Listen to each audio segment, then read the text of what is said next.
Hey y'all, welcome back to PhD in Reality TV channel, where we don't just watch reality TV, we read it, decode it, and drag it lovingly if we so deem necessary.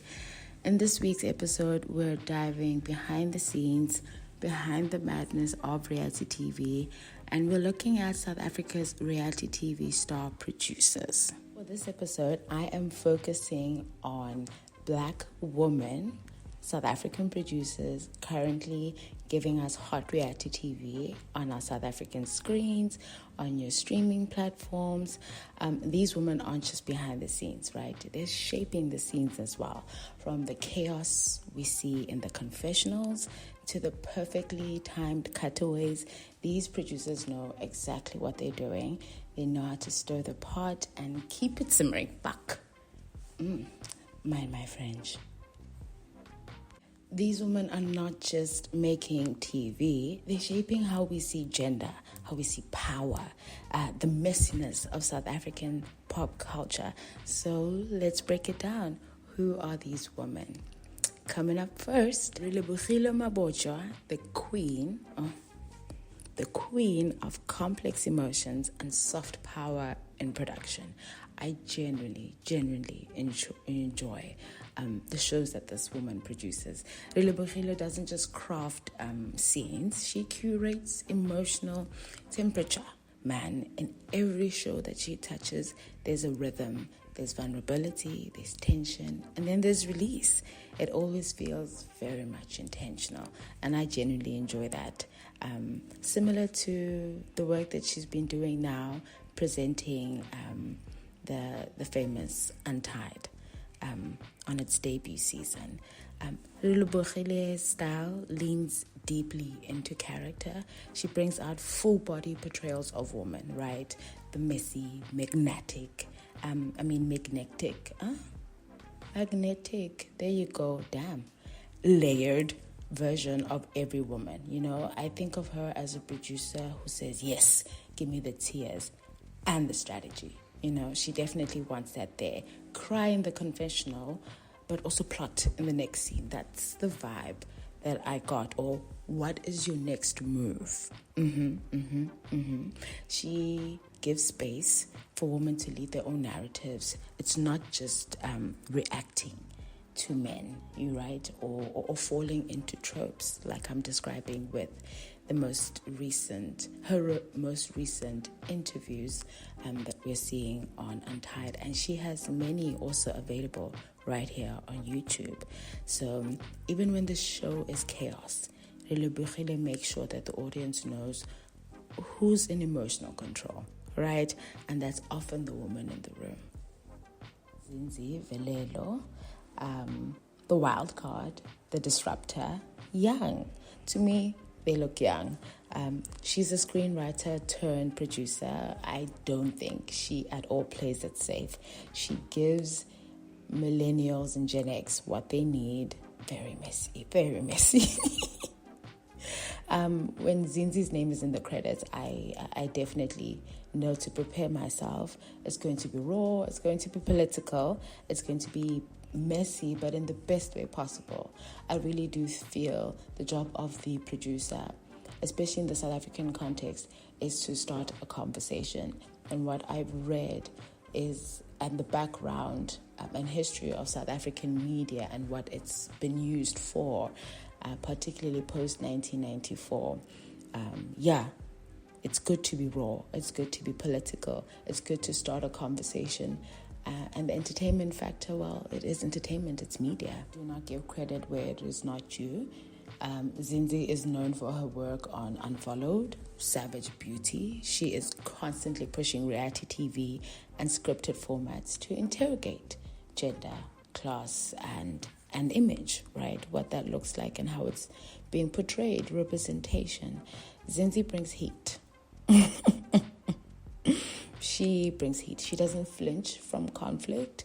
I think Beyond Borders was,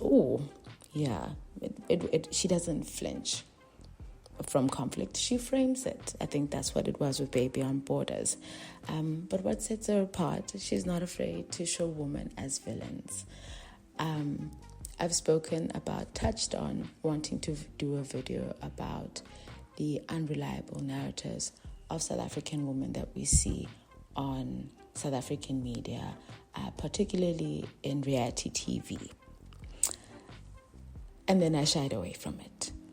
I did shy away from it, but maybe I'll bring it up in another time. So yeah, Zinzi is a producer I feel is not afraid to frame the messiness and the conflict that comes from bringing up these conversations, Her gender lens, in my opinion, is unapologetically intersectional. She forces us to look at how capitalism, race, and patriarchy shape what we are watching and how we respond. Now, if you hear some bias in my voice for the next producer, Sonia Mbele, you cannot blame me. I am a millennial who grew up watching Sonia Mbele on Generations. So, this is TV royalty that I'm about to speak about here. She's not just a producer. She is the moment, truly, starting from Generations to producing The Real Housewives of Joburg, the first South African Real Housewife franchise to hit Africa, actually, right? Yes. Sonia's evolution is a story of a woman flipping the script, honestly, right, to writing her own. Okay, no, let me be more neutral.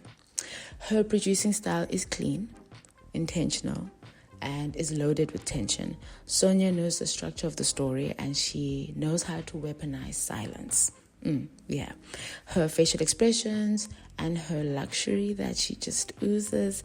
If you see a perfectly timed sip, if you see a wig adjustment mid-confession or side eye that you memify, trust me, that is Sonia's work. That is Sonia's eye. Sonia put that in there. She speaks about it here on YouTube, and her passion for media and reality TV shows and people using it as an avenue to make money. Yes, we can have some conversations, ask some questions there around the ethics about reality TV producing, fine. But where we are today and the shows that we are currently seeing, Sonia Mbele was at the gate. And she was in my face, if I can just show you. And she was pushing at me like this. I've got hot coffee. Be very careful. If you want me to be a strutmate, then I'll be one. I've never slept with men to give me big houses. And she had to start slandering me from the top of her voice. I didn't beat around in hotels. I'm not that kind of a woman. Sonia Mbele brings high class, high stakes versions of womanhood. And although it's aspirational, it is never empty. Sonia uses status to explore power, respectability, and betrayal. You see, everyone misses the Real Housewives that was Joburg. Everybody still loves Crystal. Everybody still speaks about the top billing wedding wife that was... What was her name? This week on The Real Housewives of Johannesburg. You can come for anything else, not when you look like that. Relebogile has hated me from the day that she met me. What are you going to do? I've said it. Really? You want to see Moja Love right now? Welcome to an episode Sonia produces with a feminist lens, maybe not always radical, but it's always calculated. She's here to remind us that Black South African women can dominate the screens and the credit. Never forget that. Now to Relebogile, Sonia, and Zinzi. This is not just an applause, it's also recognition.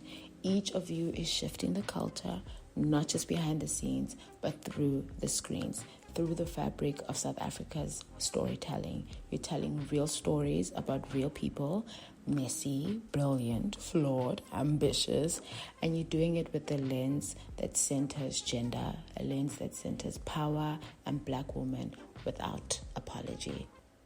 Thank you for reframing us. Thank you for shifting the narrative. Here's to the woman behind the stories. Thank you for changing what South African reality TV can be and who it is really for. If you've listened this far, thank you so much for joining me on today's video. Happy Women's Month. If you are listening in from South Africa, I will catch you in the next one. Don't forget to like, subscribe, and share this video with a friend if you'd like to have an engaging conversation. Bye.